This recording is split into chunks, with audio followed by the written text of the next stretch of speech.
Yeah, you know what time it is. It's another Saturday afternoon, baby. 12 o'clock on the Eastern, and it's 9 a.m. on if you're on the Pacific.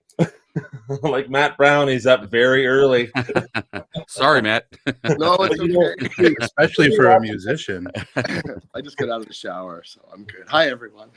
Hello. You could be watching this on demand too, so ignore what I'm saying about the timestamps. You could be watching this at 2 o'clock in India, and it won't mean anything to you, you know, right? So we got some familiar faces here on the panel today. We got Mr. Lauren Murphy. Hi. I also just got out of the shower, and then this weird thing my hair does where it makes me look like I have a toupee, but I don't. I promise you. Yeah, he does. He does. I have no such issues. We got Scott Davis from Myth of Logic. How you doing, Scott? I'm doing real fine, Cody. How are you today? Doing okay. And then under me, we've got Matt Brown from the band The Museum and various other projects. Hello, everybody. How you doing? Morning, Matt. Morning. Hey, Scott. Hey, Lauren. Hey, Cody. Hey.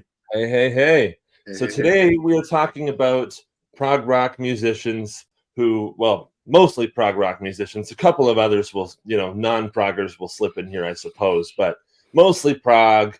And, these musicians who either left their band and went solo or had a side project, or if you're a Genesis member, stayed in your band and went and sold 100 million records on your own at the same time. Funny Tony Banks he's talking about there. Yeah. I'm talking about Anthony Phillips. John Mayhew, man.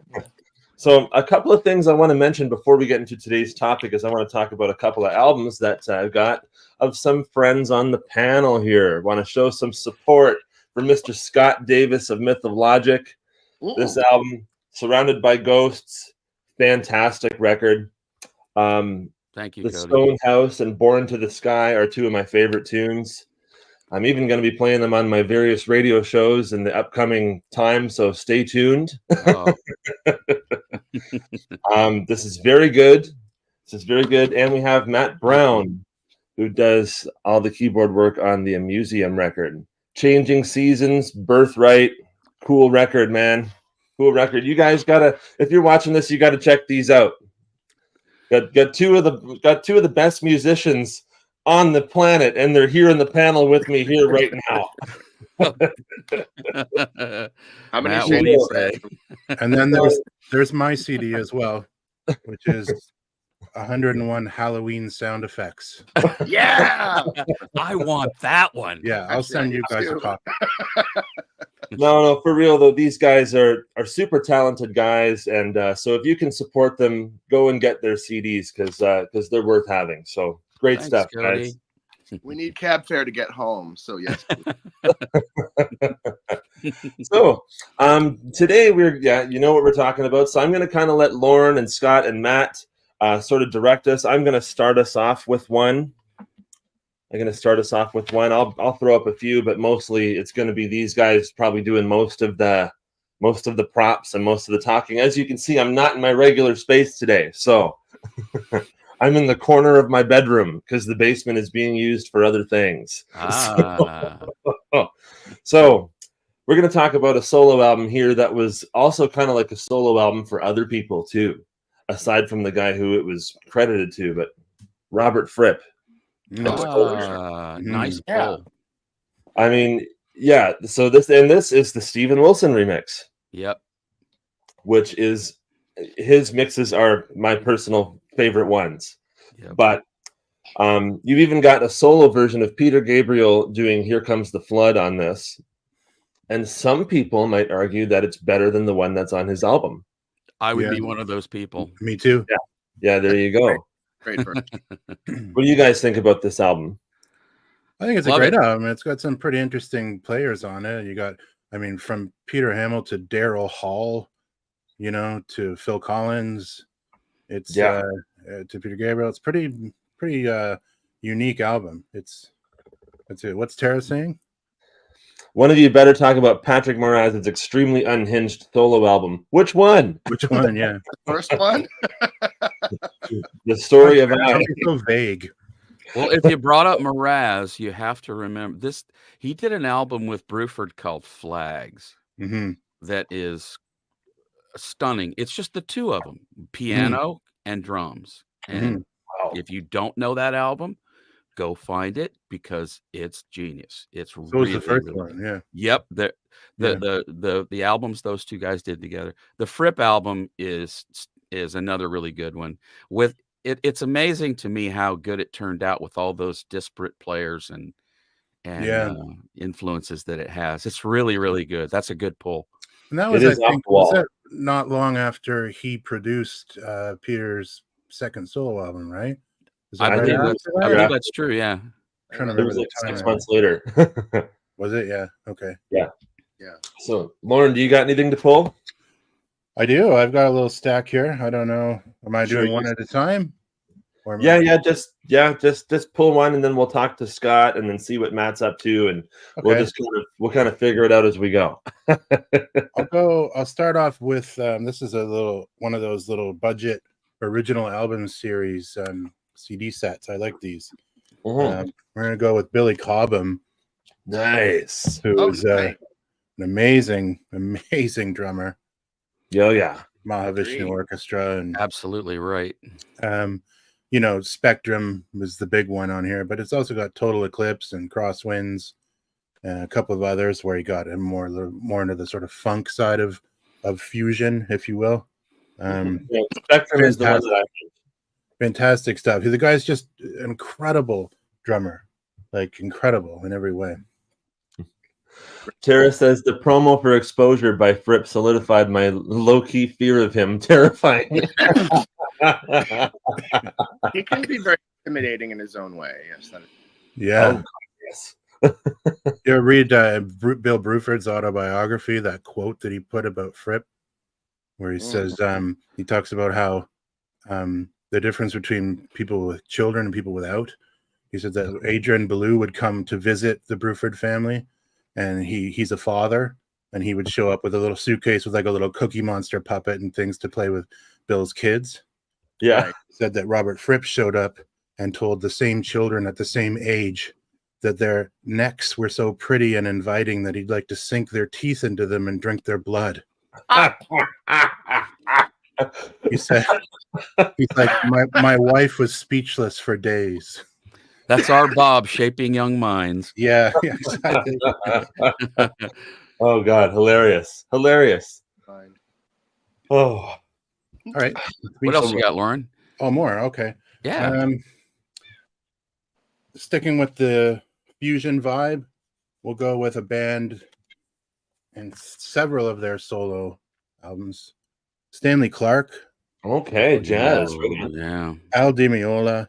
Oh yeah. Lenny White. So we're talking, obviously, Return to Forever there. And of course, I mean, I couldn't even pull out the Chick Corea collection. I'm not even strong enough anymore. But yeah, all great musicians. Stanley Clarke has some amazing albums. Al Di Meola, of course. The Lenny White album is good. It's a bit what you might think of as fusion by numbers, if you know what I mean. It's kind of, it's hard to describe. I do like it a lot, and all the players on all these albums. Al always has loads of great musicians on his albums, and I'm particularly fond of Casino. That's yeah. I adore that record. We got to see him. We got to see him a few years back. I've seen him several times over the last 5 years or so. And he was playing a lot of Casino electric. It was his first tour back doing electric stuff, which he has not done in recent years. Right. And as that after because remember he came back to Return to Forever, and they did that live Returns tour, I think, in like 2008 or something. Right. Is that after that then, or? Oh yeah, we're talking 2016, 17. Oh, all right. Okay. When that electric tour happened, and then most recently he did an acoustic tour. And here in St. Petersburg, he actually came out and played several electric songs at the end of the set, and he announced to the crowd that this was the only stop on the tour that was going to get electric stuff. Oh wow! And that's mainly because his longtime percussionist lives here. His name is escaping me. I'm going to get raked over the coals for this. Anyway, they came out and played several electric songs at the end of the set. Al is one of my favorite musicians ever, because he He is unique among guitar players, and that's a hard thing to be. Oh, definitely. Yeah. Yeah, that Elegant Gypsy record. Oh yeah. Oh yeah, yeah. Yeah. He and all the stuff he did with Return to Forever. I mean, it was only 3 or 4 albums really with them. Right. You know, he replaced Bill Connors, right? And what an amazing opportunity for him as like a 19-year-old to join his favorite band. Oh yeah. I had a similar opportunity to join Return to Forever. No, to join my favorite band, and it wasn't ever Slake Palmer. That's a story for another day. No, you should. You got the floor, man. If you want to tell it now. No, I don't want. Okay. I want Lauren to continue with what he wants to say. Remind me later if we have time and everyone's interested. Sure. Okay. Well, I want to say the other musician that I can think of that did that was Pontus Eddie in Jobson. the house. Yeah. Oh yeah. We got Pontus. We got Pontus in the house. What's up, Pontus? How you doing, man? I want to bring up a comment about Al Di Meola. So I'm going to preface this by saying I'm a huge Megadeth fan. Mm-hmm. Massive fan of Dave Mustaine and Marty Friedman and everyone who's pretty much been in the band. And I listened to that Elegant Gypsy record and went, wow, I can hear what they were listening to when they made Rest in Peace. Because not a lot of the riffs, but there's definitely some riffs in some of the songs where I'm like, oh, Dave Mustaine was absolutely listening to this when they wrote that record, because the comparison is just uncanny to some of these riffs. Like, listen to Take No Prisoners next to, oh my gosh, there was a song on Elegant Gypsy, but you listen to them side by side and you go, yeah, Dave was checking this out when they wrote this record. Yeah, I have not made that connection. Now I'm going to have to go listen to both of them. But it doesn't sound, it's not like it's ripped off. It's no. That it's like, you can tell that it's influenced by, right? Exactly. So Scott, you got a couple to mention for us. Actually, I think Lauren had one more, I think. Let Lauren finish. I had a little stack. I don't know if that's the order we're going in, or we're just going to finish and then he does all his. I don't know. Whatever works, man. We could do like 3 at a pass or something. Continue, Lauren. Sure. I just wanted to say about Al Di Meola joining his favorite band. The other musician I can think of was Eddie Jobson when he joined Curved Air. Mm-hmm. And he was also young, and he also replaced, a big player, Daryl Way. And Daryl Way's close friend, if not best friend, that's an interesting segue, is Steve Hogarth. And his album Ice Cream Genius. Nice. I did not pull what that a name one. for a record. Yeah. Really cool stuff. Good songs. Don't fall over, Matt. Sorry, I was scared for you. Your chair was going to flip over. No, it's an easy chair. It's not going to flip. If any flips, it'll be not the chair. Okay. I mean, it would be funny. Don't get me wrong. Yeah, Ice Cream Genius, great album. I think he made this around the late 90s, around the time of Radiation for Marillion, so kind of a low period as far as their popularity went. Right. But this is really good. It's not, particularly proggy. It's more his sort of singer-songwriter approach. Right. But it's still pretty artistic stuff. He's not basic by any means. We got Will from Will's Rush page in the house. Good day, folks. Good day, Will. Okay. So, although there's hardly any separation between this guy's solo career and his band, I still want to point out one of my favorite albums, Walk Into Light by Ian Anderson. Oh, right on. His first official solo album. Everyone knows the story of A and how that was supposed to be a solo album, but this is his first official one, and it's really sort of dark, moody, electronic stuff. I love that album. Yeah, with the keys from Peter Vitesse, who was in the band for around the Broadsword tour and Under Wraps and all that stuff. Hey, Steve. Hey, Uncle Steve from Deep Nuts Radio. What's up, dude? Yeah, great album. Anyway, Walk Into Light. I prefer it to Under Wraps. Oh yeah, by Jethro Tull, which I like that album. I think it has great songs on it, but I like this one better.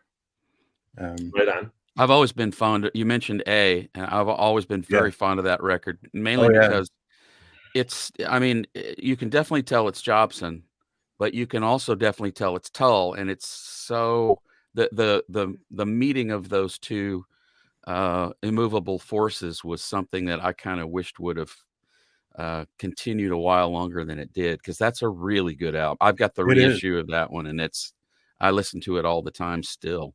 It is. I met Ian Anderson, and that's the album I had him sign. Oh, cool. So you don't see many people holding A in the in the lineup to meet him. Well, I got a story about A that I want to mention while Steve Browning is in the audience. Mm. So he saw Jethro Tull on the A tour in 1980. Mm-hmm. And so I sent him, they have like those deluxe book sets, right? I have the one for A with the complete concert on the second and third disc. And I sent that to him. Yeah. I think all of us probably have it, actually. Yeah.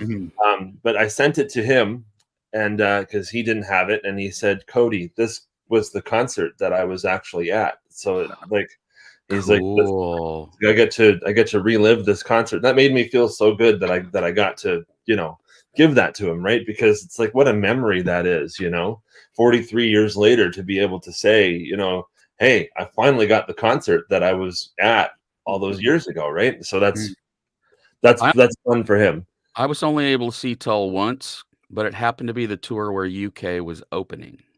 Oh, go watch. And that was a very memorable night. UK, devastating band, just absolutely devastating how powerful that 3-piece was.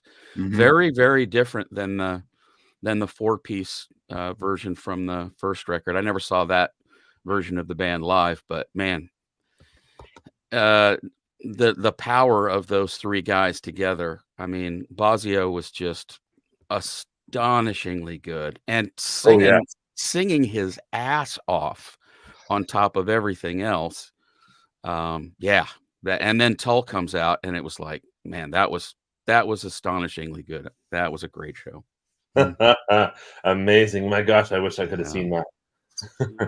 All right, so who wants to go next? Scott, you got something to pull out? You're driving this boat, Cody. I'm just riding. All right. We're going to stop at Myth of Logicville and see what he's got to say. All right. Well, I don't have a lot of props. That's cool. We were discussing this some last week, and I'm going to bring it up again. This is Neil Morse. This is his first solo album, and I am really lousy with the camera work. That's better. That's cool. That's all right. Living Out Loud, Lost Cause, Landslide, That Which Doesn't Kill Me. This is really, really good stuff. If you are a Spock's Beard Neil Morse fan, there is one semi-epic track on it. The last track is called A Whole Nother Trip. That's a multi-part sort of semi-epic. It's really, really good. It definitely gives you a feel for where Neil was going to go with his solo work. It's well produced. The songs are great, as you would expect. I think the one thing that people don't talk about when they talk about Neil Morse is his voice. I love his voice. Yeah, he has a Gabriel-esque quality to his voice, but he's got most of his voice is his own thing. He has a certain few stylistic things that I'm not too fond of, but 99% of what he delivers vocally is always spot on. He hits his pitches. He writes great melodies and great songs. So seek that out. Neil's first solo album. I would be remiss if I didn't talk about my good friend and Kevin Gilbert. Not my good friend. His music is my good friend, Kevin Gilbert. And we can call this a solo career because he had several bands before he launched his solo career. He had a band called Giraffe, which was a wonderful proggy, punchy pop sort of a band. And then he had Toy Matinee, which is where he had his most commercial success. Genius musician, songwriter. There are stories of him being in a room and spotting a tuba sitting in the corner, and in an hour's time teaching himself to play it. And play it musically and not just mess around with it. I mean, the guy was a born musician. Right. So Yeah. he bears mentioning, certainly. Love that. Couple Great of the pick. other things I wanted to mention real quick. I don't have props for anything else. That's okay. Lauren and Matt probably do. We might. A couple of my favorite solo careers that I want to mention is, first of all, Steve Walsh from Kansas. Oh, yes. Primarily, if you like really good, well played, well written, punchy hard rock with great vocals and Billy Greer playing bass and singing backups, seek out his 2 Streets records. The first one was just called First, and the second one was called Crimes in Mind. And by the time the second album came out, the band had already broken up. But you have Tim Garrett on drums, who is now playing with, help me, Cody. Tim Garrett. I can look it up real quick. He's playing with a band that Scott over at the Prog Corner turned me on to. That doesn't narrow it down, brother. No, it does not. Anyway, and then the great Mike Slamer playing guitar from City Boy, just a killer guitar player. But Steve Walsh's solo career was varied and wonderful, and all of his Glossolalia, which is weird, but really good. All of his solo stuff occupies a special place in my heart. But those first 2 Streets records are essential hard rock records, just really good. Not a lot of Kansas about them outside of his voice and some tricky arrangements here and there. Just really, really well played, solid hard rock. Mike Slamer, by the way, later became famous for playing a lot of guitar parts for a lot of the so-called hair metal bands later, particularly Warrant. Okay. Some say he did some stuff for Rat and a few other bands without credit. He was never credited for any of that, but fantastic guitar player. Also, Kerry Livgren. His solo career is something to seek out because it's massive. I mean, there's just a bulk of material from Kerry's solo stuff. His first solo album is called Seeds of Change. Ronnie Dio sings a couple of songs. David Pack sings a song. Whoa, back up.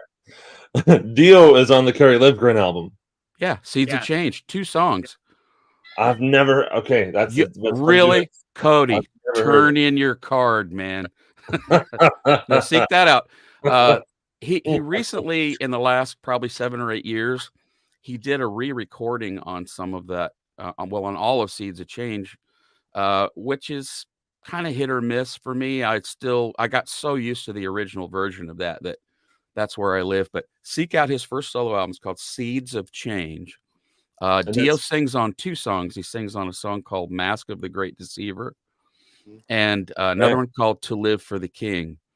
There's a great backstory in Kerry's biography about meeting Ronnie and testifying his faith to Ronnie, and Ronnie just having great conversations with him, because it was a big deal at the time. This is 1980, and Ronnie had just joined Black Sabbath.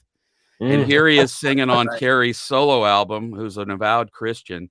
And neither one of them saw the conflict. And I love that about both of those guys. Because, there comes a time where you just got to set the ego aside and just be a human, and just be a good human. And if you're a musician and you vibe with other guys, then that's what it's all about, right? Yeah. Oh, absolutely. So Kerry Livgren. What else do I want to mention here? I would be remiss if I didn't mention, I'm going to real quick mention 2. You talked about Bill Bruford last week, so I'm not going to belabor that. You can talk about Bill Bruford anytime you want. Bruford's solo stuff is essential. Gradually Going Tornado and One of a Kind are absolutely essential masterpiece works. But if you stop there, you miss out on a whole bunch of other great stuff. The things he did with Patrick Moraz, the stuff he did with Earthworks, his jazzier inclinations, and then moving on to King Crimson. Yeah. I would argue that probably Bill Bruford in the world of prog. Oh, somebody's got a kitty. We'll talk about her later, but she wants to come up. I would say in the world of prog, Bill Bruford has a solo career and side project career that probably stands head and shoulders above everyone else. And that's a guy who played with 2 of the 4 big ones. Well, yeah, Genesis and 3. 3. I'm sorry. I always get that wrong. So yeah, and the other one I wanted to mention real quick, what was it? Bruford. I'm sorry, I'm losing my Keith Emerson. Everybody by this time who's tuning in, if they don't know, they should probably know Emerson, Lake and Palmer is my favorite band, and Keith Emerson's solo career is very satisfying. He has a solo album that he and Kevin Gilbert were working together quite a bit up until the time Kevin passed. And the stuff that came out of that, a number of things ended up on Black Moon. I don't think they were improved by ending up on Black Moon. Changing States has, which is the album they worked on together, has a much bolder sound. It's bigger and fatter and more in your face. Black Moon sounds a bit thin in comparison. But yeah, so seek out Keith Emerson's solo stuff outside of ELP and outside of Works Volume 1. All that stuff is essential, but his solo catalog beyond all of that is stunningly good. Yeah, absolutely stunning. And I was going to talk about David Pack from Ambrosia, but I'm going to yield to Mike now. well, we're gonna take a second to talk about Keith Emerson, because there's actually there's a new box set out of his. Yes, and it's a 20-disc box set. It's awesome. I have it. What? You have it? Yes, I do. I'm shameless. I got it. I don't have it, but I've read about it and it looks cool. It doesn't have enough stuff from the Nice for me.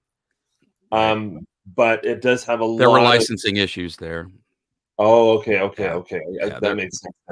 Yeah. But it's got all of like his film scores and his solo stuff and all the stuff that he did after Emerson, Lake and Palmer. It just has piles and piles of it in that box. I'm glad you brought up the Nice, because there's so much there to absorb if you don't know about the Nice.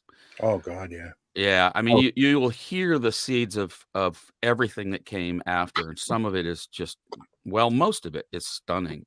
It's a shame because Emerson never really received any money to speak of from the Nice.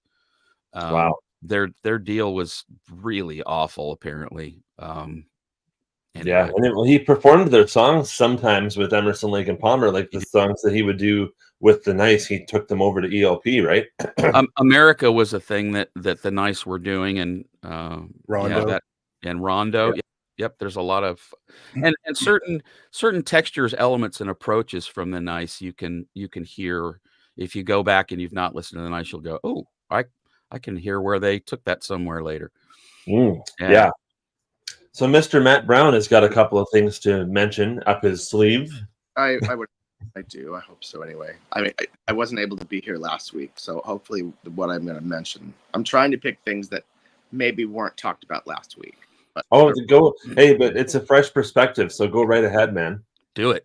There may be some overlap, but I'm going to start with something that I doubt anybody mentioned, because I mean, this is a record I wish more people knew about, and hopefully my camera will show it correctly. It is Stomu Yamashita. Oh yeah. No, I don't know. Main reason why I bring it up: Stomu Yamashita is a Japanese percussionist, writer, composer. Okay. But Steve Winwood felt proud enough of some of this material to put it on his box set, because he's one of the featured artists on it. And Michael Shreve from Santana is playing drums. L.D. Miola is on it. Klaus Schultz is on it. Wow. Yeah. What I have right here is a 2-disc set called the Go Sessions, and basically it's the 3 albums that Stomu did under the Go moniker. But the first 2 are the ones that have Winwood on them. And there's a studio album, and then there's the Go Live from Paris. And very spacey, fusion-y. And I'm a sucker. I mean, Cody, you know this. I'm a sucker for anything Steve Winwood. Traffic, one of my all-time favorite bands. Oh yeah. Steve's a huge influence on me, and so anything he does, I'm, regardless of what genre it is, I'm kind of going, oh, what's this all about? But it was very, very cool to hear him in this context. And Al plays some great guitar, and this was like 1976. It's early. You know, he was immersed in right. at this point. So I would love to hear that. If you could drop me the files from that at some point, I would love to hear that. I play it on the show from time to time, but I need to play it more often. It's really good. Yeah, it is. It's a killer record. Another one I want to bring up, and Lauren may have brought this up last time because I know he and I love this album very much. This is a kind of a super group. Features Pete Morillion. Ooh. John Mitchell, who is now the leader of It Bites, kind of took and that Frost. up. Francis Dunnery, yeah. And it's got Chris Maitland, who played on the first few Porcupine Tree records that weren't just Steve Wilson. And John Beck is playing keys on it from It Bites. They did 2 records. The band's called Kino. And this is the first album. It's called... Oh, they play them on Prog Radio sometimes. Kino. Yeah, and I play this record on my show a lot. I adore this record. And it actually took me years to find it. I had a burned copy from a very charitable friend at one point. Scott's in the house. Yeah. I'm sorry, Matt. I'm sorry. I gotta jump in. We got Scott from the Prog Corner in the house here. What's up, Scott? How you doing, man? Yeah. So, that's a record I really fell hard for. And I remember my friend Carrie from we were in a band called Heliopolis together. He used to be in a band called Mars Hollow. We went to England to play on the side stage at one of the Celebrate festivals in London. And It Bites was headlining one of the nights. And I remember meeting John Mitchell afterwards. And I'm like, dude, I love the Kino record. And he looks at me and he goes, I don't remember anything about making that record. I'm like, what? It's so good. He's like, I'll take your word for it. I'm like, oh my God. I love that album. Like an Alice Cooper Swimming in situation. Women and Swimming in Women. That's a great album. Yeah, it really is. Agreed. Nice pull. Tons of great songs on that record. Holding On, Letting Go, Leave a Light On. I mean, it's Losers Day Parade. It's a great record. Yeah. Awesome. Yeah. That's so great. I couldn't mention that. I couldn't not mention that. Great stuff. Okay, so I'll do one more and then we can go around again. Sure. Here's another super groupy type project. Cool. Maybe this got mentioned before, but it's too good. It needs to be in the conversation, and that is 801. Oh, hell yes. Yeah. Hell yes. Unbelievable record. Yeah. Brian Eno, Francis McMahon from Sky, Simon Phillips on the drums. Just, they do a really interesting cover of Tomorrow Never Knows. Oh, there you go. And You Really Got Me. And then there's a bunch of music from Diamond Head, and there's some Eno music on there. They do a version of Baby's on Fire. It's a killer record. I do not know that one. I do not know that one. Really? No. It's awesome. That's surprising. I thought I was aware of everything that Simon had played because he's just. I mean, there's Neil Peart and there's Simon and Carl Palmer and there's pretty much everybody else. I love Simon Phillips. I absolutely love his playing. You need to check that album out. Okay. 801. I've just jotted down a note. I'm going to go look for that one. Yeah, 801 Live. I got some homework, man. You guys are schooling me. I'm the host. You guys are carrying this great. Yeah, Scott knows who 801 are. And he also said to mention Asia, but I think we mentioned that in the last stream. The reason he's mentioning Asia is probably because we're Mitchell. talking about John Mitchell, who's now playing guitar for them on their tour. Right. John Mitchell is Mr. Side Project. He's got Frost. He's got Lonely Robot. He's got Kino. He's got It Bites. I love those It Bites records with John on them. Yeah. Some of my favorite stuff. And then you said he was with Frost too, right? Yes. Yeah. I love Frost. Yeah. Frost. Arena. Yeah. Frost is the real deal. And Arena. That last Arena Frost too. record, I forgot about Arena. That last Frost one, the Day and Age record with that tune, The Boy Who Stood Still. Yeah. Man, that's amazing. There's an album. There's an album you guys will be interested in. Let me continue. I'll find it and get back to you. Sure. Well, I guess it's kind of my turn now. Do it. I've only got a couple left to mention, so I'm just going to mention them all in one go, and the rest will kind of be you guys. Okay. But we can't talk about awesome musicians and side projects without talking about Derek Sherinian. Oh, absolutely. This dude has been, I mean, a lot of people recognize him for his Dream Theater stuff, but in reality, that was only one record and like one tour. He's done Planet X, he's done Sons of Apollo, now he's in Whom Gods Destroy, which I love, but he's got solo albums just to his own name as well. And this album, listen to this. Planet X. This album it's not Planet X, but yeah, Planet X is amazing. Mm-hmm. This has got Steve Lukather, it's got Zakk Wylde, it has Simon Phillips and Tony Franklin. That's quite a lineup. This is a dangerous album, and they have a cover of Edgar Winter's Frankenstein. It kicks that with Zakk playing guitar. It kicks ass. Yeah, I think Derek Sherinian, he kind of plays as though he is a lead guitarist.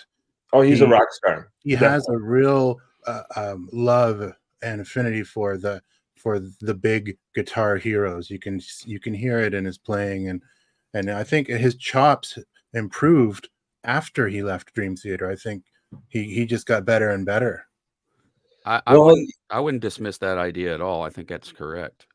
I mean, if you listen to the Dream Theater record that he is on, it's a really good album. But again, look who else you have in the band with you, right? You got John Petrucci and Mike Portnoy and all these other guys. So, you know, like, where's the...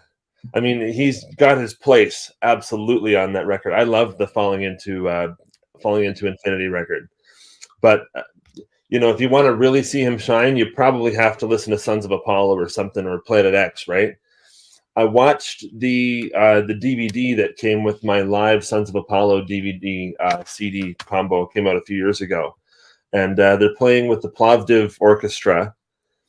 And they're just amazing. And his solo, he does Eruption by Van Halen on the keyboard. And he does it standing on the other side of it, playing it upside down. Yep, that's pretty fun.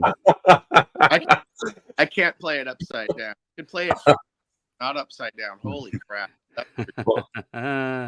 Yeah, he was like, he wasn't upside down, but he was standing on the other side of the piano, and so the piano would have been upside down, like, right. Yeah, backwards. And I was like, I've never seen, like, I know Gowan can do stuff like that. Gowan, who's now in Styx, I know he pulls crazy stunts like that all the time. A lot, like, but seeing Derek Sherinian do that, I was blown away. I'm like, man, what is wrong with you that you are so good, man? We have other Dream Theater alumni here, and this is a project that I know Matt Brown likes a little bit. I know you're not a super big Dream Theater fan, but this is not really anything like Dream Theater actually at all. This is more like a funk rock thing. But I got the newest one from the Winery Dogs here. I like this is really good. I got to respect the dogs. Yeah, man. Billy Sheehan, it's just three guys. Richie Kotzen, Billy Sheehan, and Mike Portnoy, the three guys. And Kotzen's amazing. Yeah, he is. He's kind of like the second coming of, well, maybe not the second coming, because there's not really anyone like Chris Cornell, but you can hear the influence. You know, you can hear the influence, and he's a great guitar player. I mean, he sat in Mr. Big when Paul Gilbert left the band, and it was just like he didn't miss a note. He's an excellent keyboard player too. I didn't know that. Yeah. So there you go. Yeah, he knows his way around a keyboard too. So this album is really good. This is like a side project for all three of them.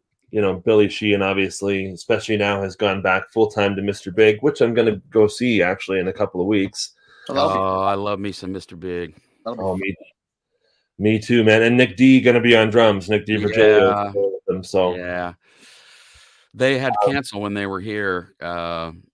Eric's been battling some various health issues on and off through this tour, and when they were here, they actually canceled the show, and they rescheduled it, but it's sold out. So I missed out on that. For Mr. Big, yeah. They're coming to Will's Rush page is mentioning about Toronto, and I am about 40 minutes from Toronto, so that's where we're going to go see Mr. Big. Is at the Meridian Center, or I think it's called something else now. I can't keep up, but 40 minutes, Cody. You must speed. No, okay. 40, I do actually, but 40 to 60 minutes. It's about an hour, give or take the traffic, which is usually traffic a lot there. But so I just wanted to mention too about Richie Kotzen that I should have pulled the CD out that he had a one-time only album with a band called Vertu that was a jazz fusion band with Stanley Clark and Lenny White. I remember that. And Rachel Zed on keyboard. She was later in Peter Gabriel's live band, later in Peter Gabriel's live band. Vertu. I've got the CD. It's fantastic. And Richie Kotzen's in there playing jazz fusion stuff with these guys. He's amazing. Nice. Will's Rush page says Lorna's gonna get this. Toronto is 1 hour from Toronto. Yeah, no shit. He's right about that. That's how it is. I mean, if you've never been to Toronto, you know that it's traffic central. It's traffic central because that's where in Ontario where everyone goes for anything that is not Ottawa. So if it's not Ottawa, it's Toronto. Toronto is where everyone goes. That's where all the bands come. If you want to, a lot of people move to Toronto to get gigs. A lot of people move to Toronto to not just get gigs with bands, but to get gigs really in a lot of areas. Yeah. And so Toronto is a really happening place, but you know the population gets bigger and the road sizes stay the same. You know, sounds like around here. I'm in Florida, St. Petersburg, Tampa Bay. Yeah, the roads are the same size, but the population has gone out of control. Yeah. Oh yeah. All the people that had kids through the pandemic, wait 15 years, see what that's going to be like, right? When they're all driving. The new baby boom. Yeah. So I got to a couple more here that I want to mention. I don't know how well into this musician that Scott and Lorna are, but I know Matt Brown is. And this is a favorite between the two of us. Is that your hair or a cap? It is definitely not my hair. It is a cap. It is a hat.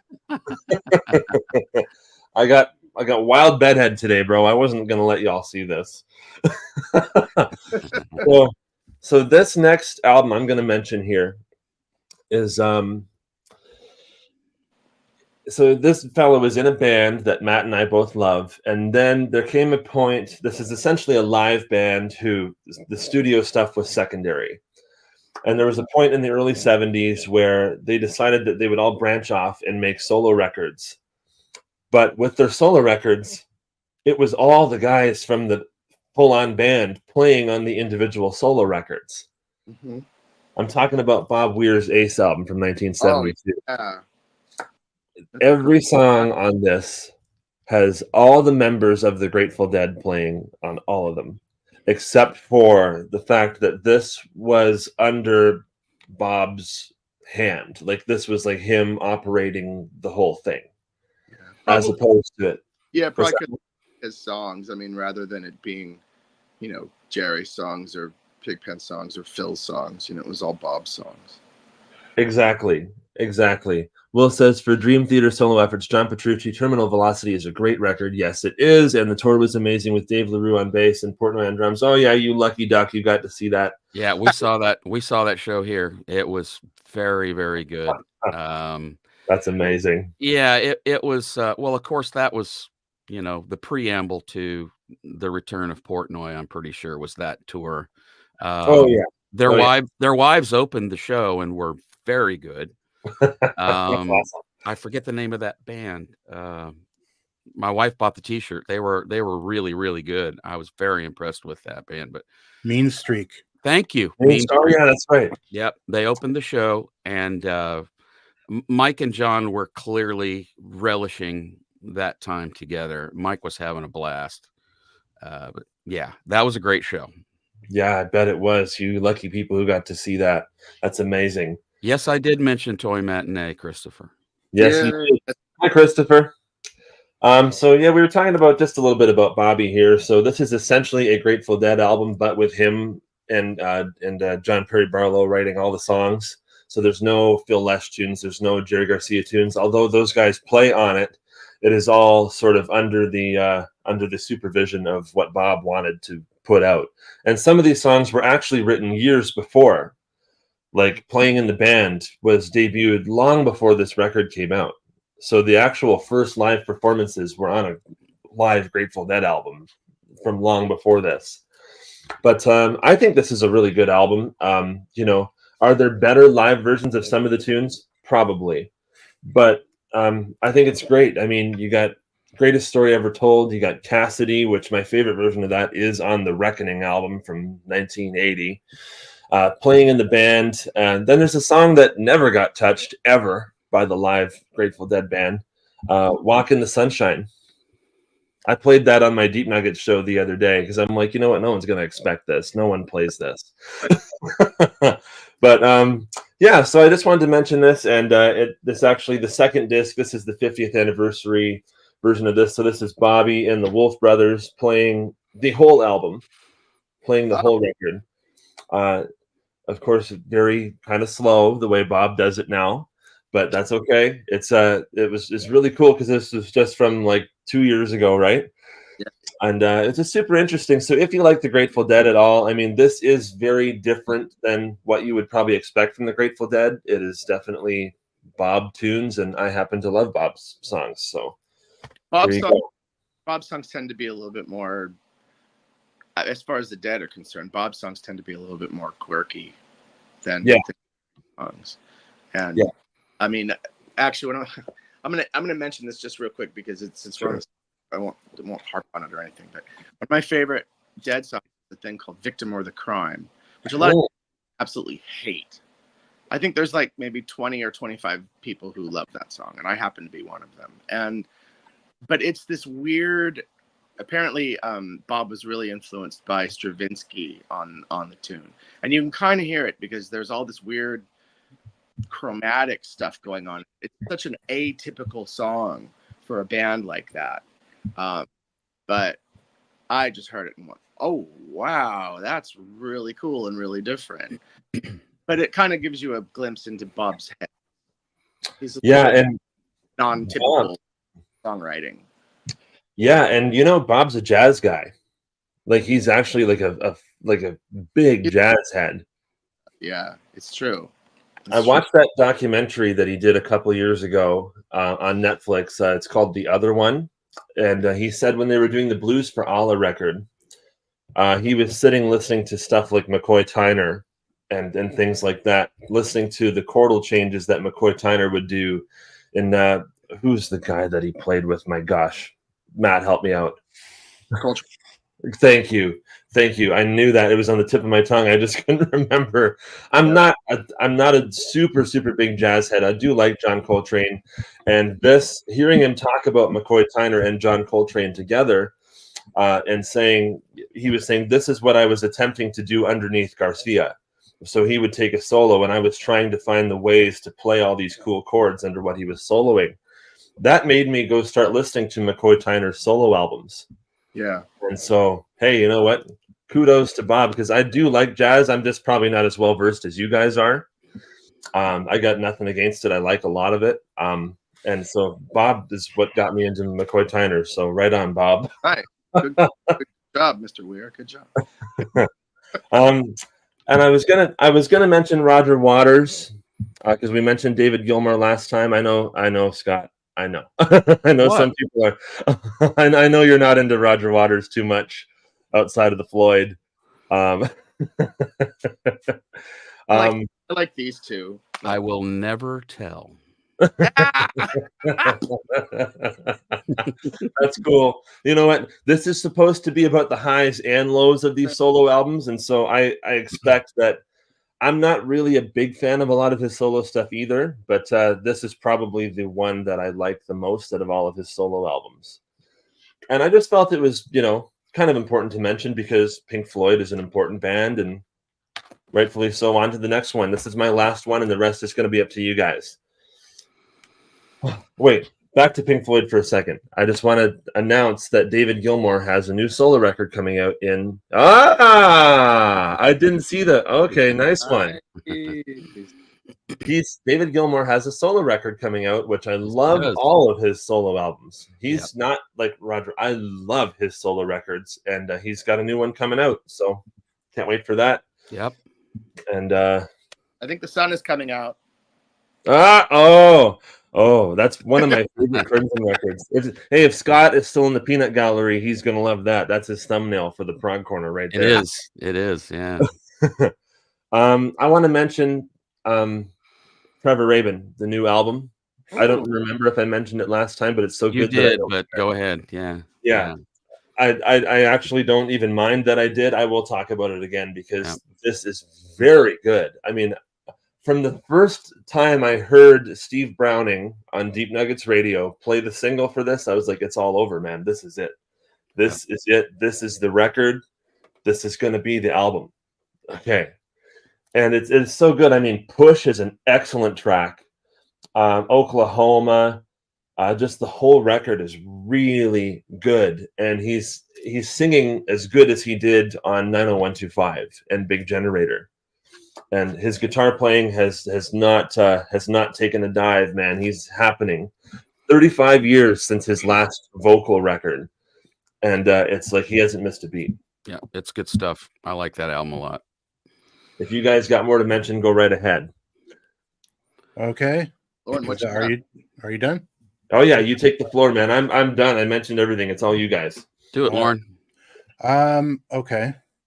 This is one that you don't hear mentioned often by Rick Wakeman. But I love his piano playing. Sea Airs.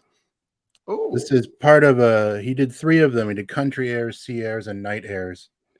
And it's called the Rick Wakeman New Age Collection. It's really not new age. It's just piano. Yeah, really good piano. It's not like it's beautiful playing actually, and it's not over the top. You know, he shows some restraint for Rick. You know, he doesn't go too overboard, but it's beautiful songs. And I don't know why on earth it would be called New Age Collection. It's not like it's, you know, I think that's how it was marketed at the time. Yeah, it's strange though. That was a push button word for a lot of people at that particular moment when that was released, if I'm remembering correctly. Seems to me like that would be something you listen to like when you're getting a massage or something. Like ambient music, right? Yeah, ambient. Instant and stuff like that. Maybe that's why they thought it would be a good way to market it, even if it isn't totally accurate. But it's one that people should check out if they like piano music and they like Rick Wakeman, because most of the time people talk about maybe the same 3 or 4 albums by him, and he's got 170 more. Yeah, I'm the same guy that's still here toting off about 6 Wives of Henry VIII, right? Yeah, and those 170 other ones aren't necessarily all good, to be kind. But this one is. That Criminal Record is great. Oh yeah, Criminal Record, yeah, for sure. And some of the other ones from that period. I even like some of the songs on Rhapsodies, which is a very you know, it's an album that gets poked fun at quite a bit, I think, but I like it. I got something to mention about Rick Wakeman here. Just my dad went to go see him twice in the 70s. He saw him do 6 Wives of Henry VIII, and he saw him do Journey to the Center of the Earth live in Toronto. Nice. Wow. I couldn't imagine. Continue, Lauren. So another key, instrumentalist from one of the big 5 bands. I love Ant Phillips. Yeah. Nice. 1984 was him getting away from his 12-string acoustic guitar music and going full on into early 80s synth playing. And it's the opening to this it's very dramatic and very moody. The opening to Prelude 1984 is what I use to test new stereo equipment. It sounds so spectacular coming out of a loud, good stereo system. Awesome. It's That's a great great. album, all instrumental. That gives me an idea for another video, for another live stream. What is the album that you use to test out stereo equipment? That's a great. I got 3 of them. I got 3. Oh yeah. All right. Well, we'll do that one sometime. Thanks for that, Lauren. Continue, man. That's a good one. The only thing about that one is it has the early 80s drum machine, the crickets sound, Phil used it too, and some other people. You know that sound I mean. I always call it crickets. Right. But it doesn't bother me because, I mean, I grew up in that era. Yeah. And it's, you guys did too, two of you. Yes. I grew up hearing it. Yeah. It was kind of part of your DNA already, Cody, even though you didn't realize it at the time. Right. Yes. Right. The Italian prog band Le Orme. I don't know how many of you guys know that. I played them on my show a few times. Oh, I know Stephen from Stephen Davis Morris from Deep Nuggets is a big fan of them. Yeah. Their singer, Aldo Tagliapietra. Hope I said that right.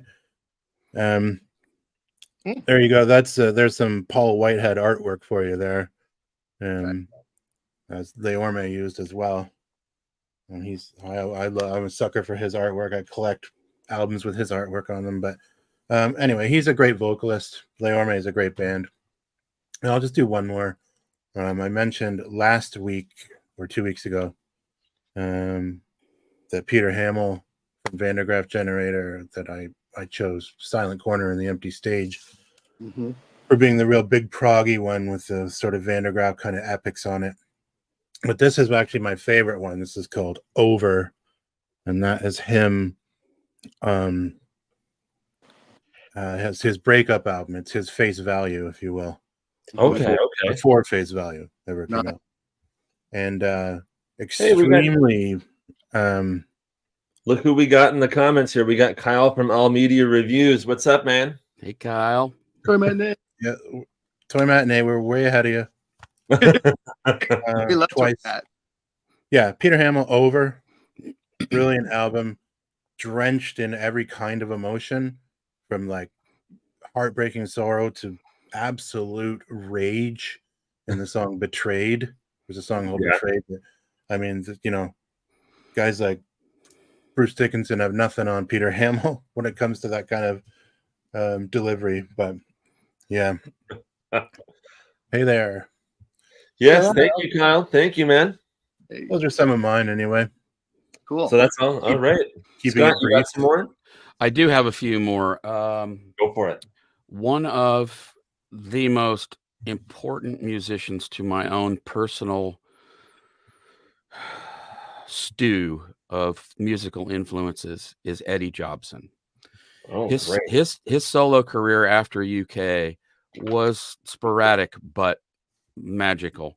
He first did an album called The Green Album, which once you get past the sound of his voice, which is quite different, but it's the same thing with Steve Hackett. A lot of people don't like his voice. I like Steve's voice. So do I. Jobson did The Green Album, and then after that, a number of years passed, and he did an absolutely stunningly brilliant. You guys were talking about atmospheric kinds of records. He did an album called Theme of Secrets that was 100% entirely created on an instrument called the synclavier, which was a very cutting edge, multi-million-dollar system. And the entire album was entered on a typewriter keyboard, part of the thing. He would compose it, write the sheet music, and then it was entered in to the computer. And it is an absolutely stunningly beautiful album. I don't have to be in the mood to listen to that record. It is so gorgeous. Seek it out. Eddie Jobson, Theme of Secrets. Like I said, it was marketed as new age in that era. And it really doesn't have that because it's got Jobsonisms all over it, but it's an excellent album for, I like to call them book albums. In other words, an album you can put on and listen to it while you're reading. That doesn't, most albums that I call book albums have no vocals on them because a vocal will take you out of what you're reading. And Theme of Secrets is great for that, but it's at the same time, it's great as an active listener because it's so wonderfully constructed and haunting, some very haunting melodic content. I don't know why it's not mentioned more. in prog circles because it's truly a monumental achievement and a great sounding album. Right. I've only got one other one I want to mention. I got a whole list of things here, but one thing I want to mention, you mentioned Cody, you mentioned the track earlier on the new Frost record. The Boy Who Stood Still. The Boy Who Stood Still. Yeah, I love it. With that weird voiceover. Okay, I'm going to suggest something to you that you may not have heard of yet. It's fairly new. I've just got into it this week. It's a very odd album, but it's very satisfying. The band is called Trifecta. I've heard of them. The album is called The New Normal. The band is Nick Beggs on bass, who you will know from Steven Wilson, Steve Hackett, all the Steves, Kaja Gugu back in the 80s. He is a master. Adam Holzman on keyboards from Steven Wilson's group and tons of other things as well. And the great Craig Blundell on drums. Oh man. It is it's a hard to define album. It's fusiony and it's piano based and there's a series of tracks where I'm not sure if it's just two of them or the three of them. They're having a discussion with each other and it's really funny. They're talking about, I think Craig's asking for a Band-Aid and you know what a Band-Aid is. It's totally off the wall stuff, but it's really, really well recorded and it's really, really good musically. So Trifecta, that's a side project deluxe. I would call that a super group, if there is such a word anymore. The album's called The New Normal. It's available everywhere. I was streaming it this week and enjoying it. I must have listened to it 3 times in a row because it's one of those albums you get to the end of and you go, what did I just hear? What is that? So you listen to it again and you go, no, I still don't realize or understand what I just heard. What is that? But it's real. It will reward you if you decide to dig into it. Thanks, Scott. I knew you would have known about Trifecta. It's a really, really good album. And if you're hungering for something just a little outside, the normal thing, Holtzman is an absolutely stunning piano player. I wish he would do a solo piano record because his work, particularly with Steven Wilson, is just haunting. I very much hear the Tony Banks in him when he plays. And I would love it if he would do a solo piano record. If you're listening at him, do it. But he had an amazing resume too. I mean, Miles. He played with Miles. Yeah, I'm just scraping the surface of what he's done. His father was the founder of Elektra Records. Oh, I didn't put that together. Yeah, and he played with Miles. I mean, the guy's just incredible. Yeah, he's unbelievable. Seriously. Yeah. And I apologize if he has done a solo piano record and I didn't know about it. I apologize. That's cool. That's cool. Yeah, it's interesting about that Trifecta band. I haven't heard what they've done, but all 3 guys have played with Steven Wilson. Cody, you will like it. You will like it. I'm sure I will, especially because Craig Blundell. I love Craig Blundell. Yeah, he's on that.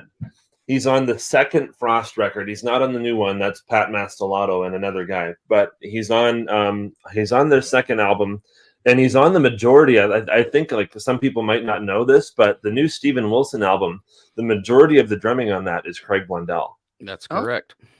Yeah, he plays on Impossible Tightrope.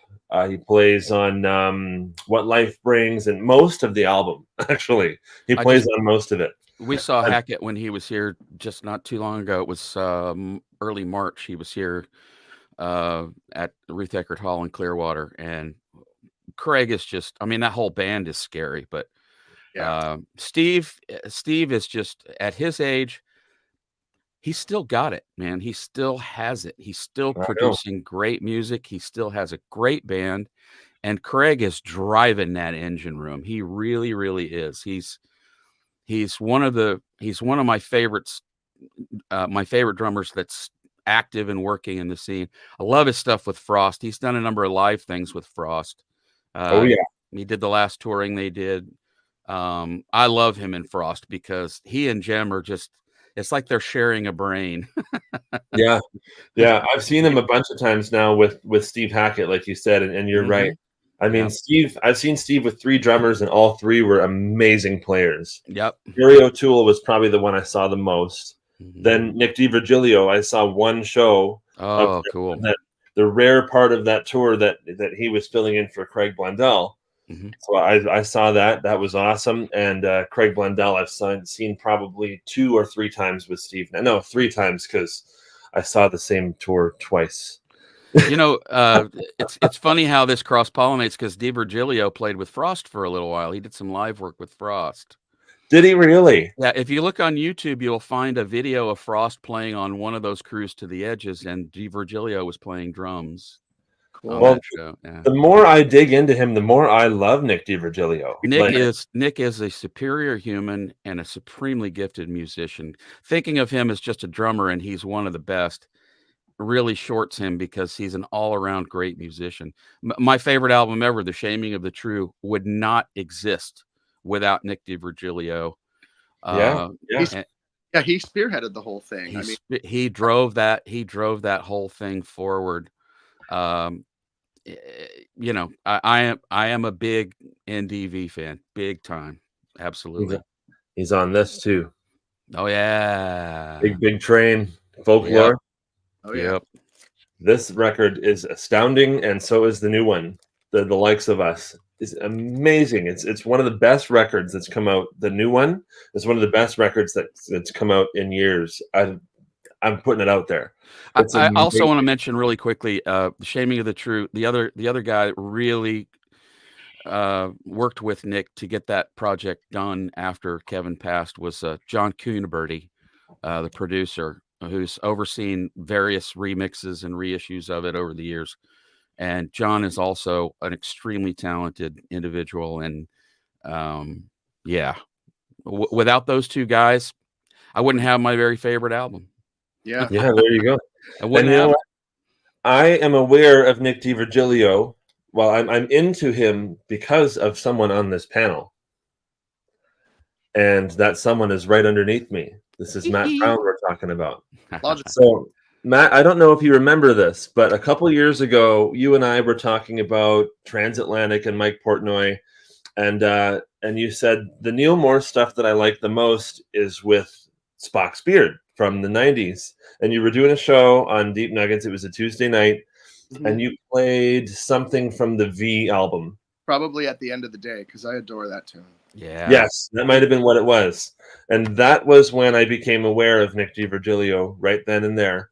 And that was, that started me on the train. I had the pleasure to work with him once, and he was a wonderful, wonderful guy.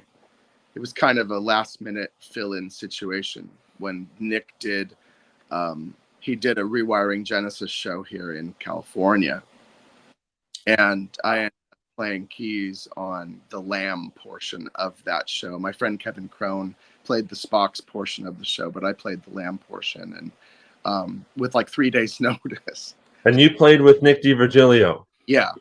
Man. Wow. It just keeps coming out, bro. Nick was actually on drums. Nick was singing. He was leading the band. Yeah, but still. He had Keegan playing drums. It was just a whirlwind of a 3-day experience. And all the people he had a bunch of Nashville musicians that were all stellar, and it was fantastic. It was so much fun. But Nick in particular was just a very, very sweet guy. And, he had every reason to be a little bit suspicious of me, because I was brought in by his other keyboard player kind of under desperate circumstances. But as soon as he heard that I knew the album inside and out, he was like, all right, this is going to be fun. Nick's a great guy. I interviewed him, and he when he put out his solo album a few years ago called Invisible, and I interviewed him for that.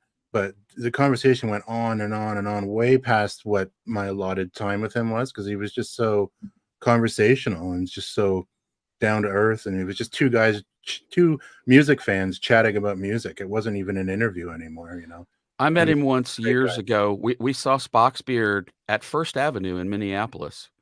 Oh wow! They were touring behind Day for Night, I think, and they were all spectacular, fun people to meet, and because playing in a club like that, you kind of get to meet the guys, and Nick was very friendly and conversational. That was a fantastic show, as you can imagine. Matt, what Cody's telling us how you got turned on to Nick. What was your first exposure to Spock's Beard? That's a really good question. I think my first exposure to them was probably The Kindness of Strangers. I had a friend. Yeah, me too. I was in the yesbands.com camp, and which at the time, actually, this was before that. It was the AOL, American Online, Yes boards and Genesis boards and Rush boards and stuff. And I had a friend there who was a huge Spock's Beard fan, and he kind of directed me towards them. And so Kindness was the first record I heard, and he actually bought me a ticket to see them when they were premiering V at the Troubadour. I'd never seen them before. I love that V record, man. I walk in and oh my God, this is just unbelievable, So your entry point was the same album. Kindness. Yeah, it's still my favorite record of theirs. I mean, yeah, Good Don't Laugh. Radiant is still here. The hairs stand up whenever I hear that end piece to that opening chunk. It's just, it's such a great recording, and those guys are all just savagely good musicians. First time I ever heard Spock's Beard was 95 when they did The Light, and the reason I heard that was because of the first Prog Fest CD that had come out, which someone sent me a copy of, like a CDR of. Oh wow! Or MP3s or something. And it was just because suddenly these prog bands started coming out of the woodwork, that weren't there before. The Flower Kings and Spock's Beard, and we had Echo Lynn, and we had these other bands and the Swedish ones and stuff. And so I remember hearing Spock's Beard and thinking, wow, like this is pretty cool. And and he was swearing, and it was quite different. The water. Yeah, the water. Yeah. Which they still play, by the way. Ted Leonard actually sings that. I love me some Ted Leonard. Yeah, I was a big Enchant fan. Yep, there you go. That's great, man. Yeah, juggling 9 or dropping 10 is required modern prog listening. I think is that the one with the opening song that sounds like Xanadu? Yeah. It's slightly different. It's very close, but it's in a different key. It just reminds me of it. But, that band was so good. I used to exercise to that album. It's really good for bike riding or running or whatever. It's got a nice firm pulse through the whole thing. Excellent recording, and Ted is just such a great singer. And they used to play together, right? Spock's Beard and Enchant. They did some. I believe they did some playing together. Yeah, tour together. I mean, I think that might be correct. Yeah, I think. Yeah, seems like they did some Europe stuff together, maybe. Well, now that Ted is the singer for Spock's Beard, they're kind of playing together permanently now. But yeah. Anyway, does anyone else have anything to mention? Any albums you want to bring up, or Matt, you got one or two? I got a couple. Oh, sure. Shoot them out. I know we've already talked a little bit about Scott brought up the Shaming of the True. I want to talk about Thud. Oh, yeah. I remember the time I heard Thud. I mean, I was already a huge Toy Matinee fanatic. And especially here, that record got a lot of attention. And all my musicians were nuts about it. But that Thud came out, Kevin had a morning job here. And they played, and I think we also had a show by a guy called Greg Stone who lived up in the Bay Area, and he had a kind of a prog rock type show that was syndicated on KLOS. And one of them played Goodness Gracious, and I went, oh, new Kevin, okay, this is cool, Yeah. Songs like Shadow Self and T for One and The Tears of Audrey and Waiting. I mean, it's that first record of Kevin's is also not to be missed. I mean, Shaming is his masterwork, but Thud is a wonderful record. It's got some incredible, without a doubt. When you give your love to me, and when great song. Yeah. just really clever. You know, he's got that classic sardonic, dark wit. You know. Have you heard all the different versions of Shadow Self? No, actually, There's 4 of them, and they're all. It's one of those rare occasions where an artist creates different versions of a song, and I'll be damned if I can tell you which one I like best, because they're all quite different from one another. Do you have the Nuts and Bolts collections? I don't. I have basically I have Shaming, and I have the Thud plus that little sheet came with it that has Kashmir and the. I've got everything the estate releases. I if they could take my credit card number and just send me stuff, that'd be fine. You know, here's all right. I've even got they did a limited edition they only did 20 of these. It was a limited edition Shaming of the True vinyl Right. with a bunch of, or no, that was it was the Shaming of the True vinyl. You had to enter a lottery. Oh, wow. And get your name pulled. There was only 20 of them available, and they were ridiculously expensive. And I got lucky. I got number 7. Wow. But it came with a bunch of extra stuff, you know, a bunch of limited edition prints, and there was a beanie, and it's got a whole bunch of other little things. But the thing that I love about Kevin is when you hear all of these little different versions that he did and these little different experiments, he was really brave in his choices for going in an alternate direction with something.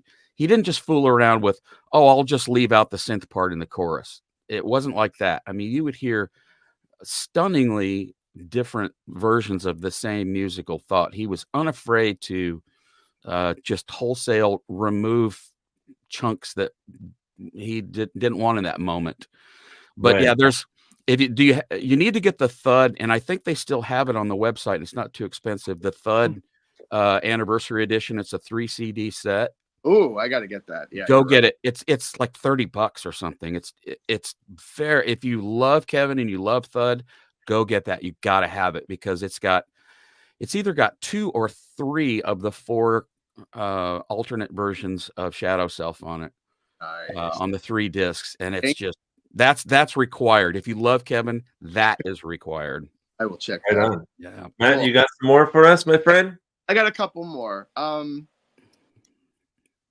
assuming that this was spoken about already, so I'll just briefly say 2 words: Small Creeps Day. Yeah. Ooh. That one last week. I adore that record. I want to bring up one Hackett record that doesn't really get a lot of attention for whatever reason, but I think it's fantastic. It's a record called Dark Town. Oh, yeah. If Scott Lade is still in the audience, we know he loves that one. So he'll come say something. That's a great record.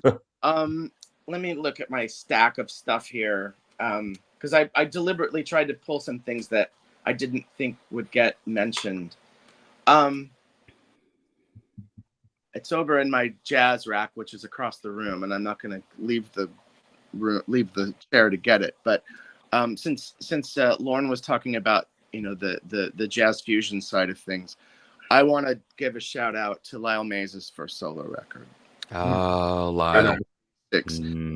Anybody who knows me knows I'm a massive Metheny fan, and Lyle was my hero, and losing him is still a hard thing to process. Yeah, he was such an incredible musician in so many ways. His first solo record on the outset might not sound like it's all that flashy, but that's not the kind of musician he was. I mean, there's a gorgeous piano piece on there called Mirror of the Heart. There's a 3-part Alaskan suite, which ends with this really great driving ascending thing, appropriately called Ascent. There's like a kind of an Asian inspired thing on there called Taiko. It's a wonderful record. I think Metheny might have overseen it, but it's Lyle's record. He's got Bill Frisell playing guitar. He's got Alex Acuna on drums. I think Mark Johnson's playing bass. I'm not 100% sure about that though. Someone will probably correct me.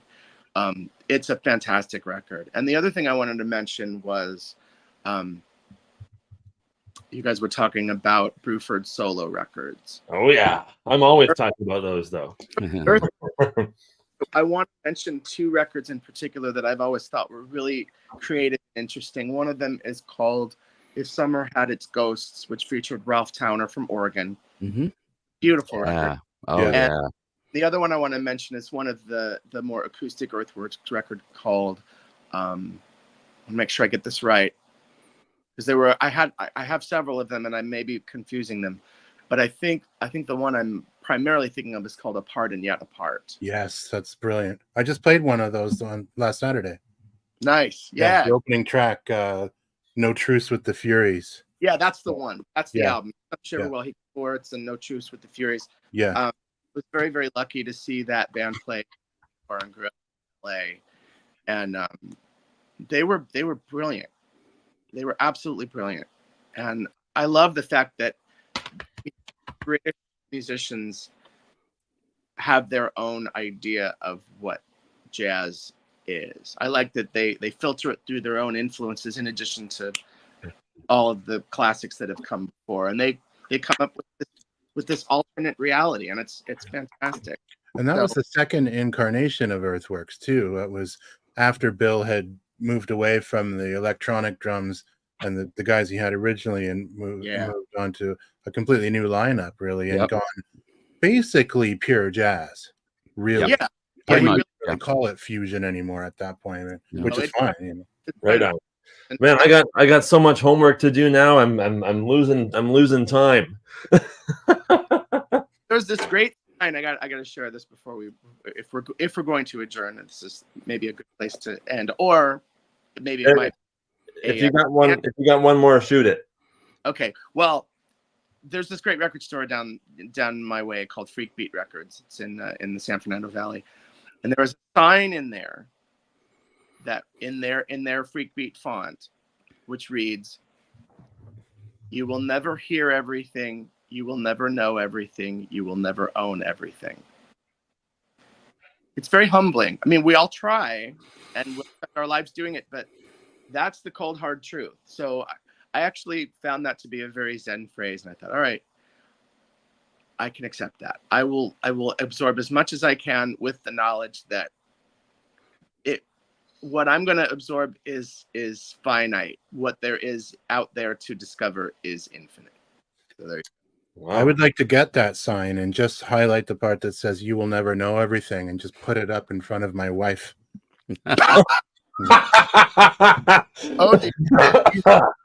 Lauren, she's not going to watch this, so it doesn't matter. Lauren, send it to her. I'm going to send her this. Lauren, you must be very comfortable sleeping on the couch. I'm not going to watch it. Well, that's great. Well, hey, you know what, guys? Thank you all so much for coming out and being part of this. Thank you guys for especially Matt and Scott for making these amazing albums.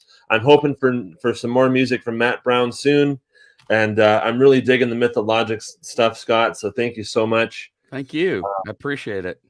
We're back here pretty much every Saturday. You know, obviously there's exceptions once in a while, but for the most part, I think we're going to be here.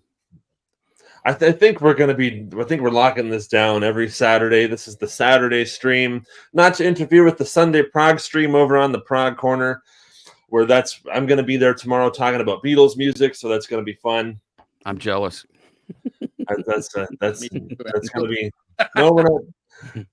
That's going to be fun. That's going to be fun. It's hard, man. It's hard. It's hard picking 10 Beatles songs as your top 10. So.